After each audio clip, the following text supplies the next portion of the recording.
Hello, Professor. Today we will be going through the outline and the country that we chose as well as the dance. The country we chose was North America, and the dance we agreed upon was swing dance because we thought it would be interesting. Something to know about swing dance is that swing dance is a broad term to describe a variety of partner dances evolving from the 1920s to the present day.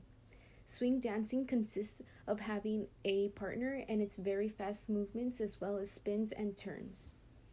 So we're going to begin with talking about the history and where it came from. Swing was a very large history in which we will narrow down in a few sections, with the first one to begin, which will be discrimination and origin. So swing originated in African American communities in New York around the 1920s. It was very problematic for Black people almost immediately because they couldn't dance it in public. It was looked down upon by the public, but as it got more popular, it started to become more dominant in white middle class people. Then another problem arose, which was discrimination. Black people were not allowed to perform on stage as professional dancers, while white people could. So credit would be taken away from African Americans and would be given to white people if, for example, they created a dance. So the white people would get credit for it and the African Americans would not. Nobody knows exactly who invented dance, but there is a great influencer in dance, both in dancing and in music bands.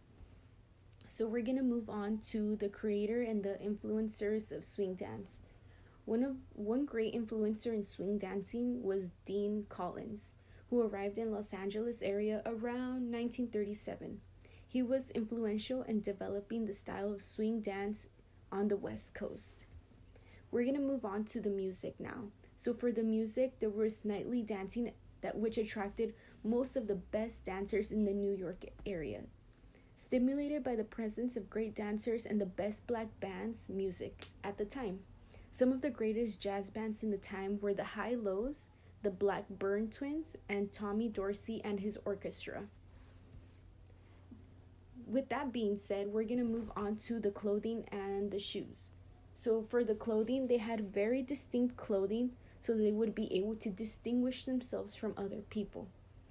The men would wear zoot suits and the girls would wear vintage dresses, and their hair was up to avoid the hair from falling in their face while they were dancing, while they were doing spins and turns. And the choice of shoes, most of the time it was very comfortable shoes for the men, and for the women it was heels.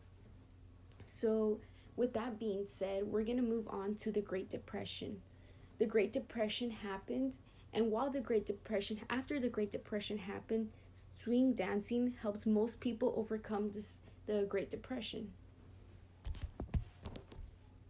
Now we will move on to section number 2, which we're going to talk about different dance styles. And one category that we're going to talk about are dances that started in the 1920s. The first one being the Lindy Hop, which was one of the most popular dances in swing. Then we have the Jitterbug, the Jive, and the Charleston. And then after that, there became a neo-swing, which means that in the 1980s and the 90s, swing became renewed, but in a new style.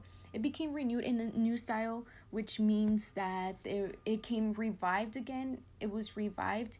And with that being said, there was new dances, but with a different twist in it.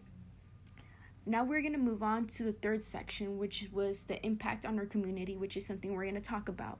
So with the impact on the community, we're going to be breaking it down into the identity, which is how it impacted the teenagers in that time era, the culture, how culture was in America in the 1920s, prohibition, and I wanted to explain more in depth about prohibition because when we mean this, we mean that there was a time that alcohol was banned, and when they banned alcohol, in a way, they indirectly banned dancing, which means that they would affiliate alcohol with dancing and with having a good time.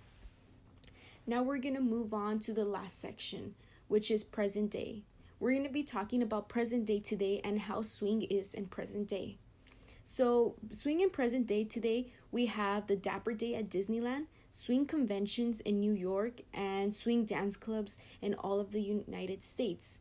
And with concluding all of that, we will be summarizing everything that we went through, and we hope that you like our guideline.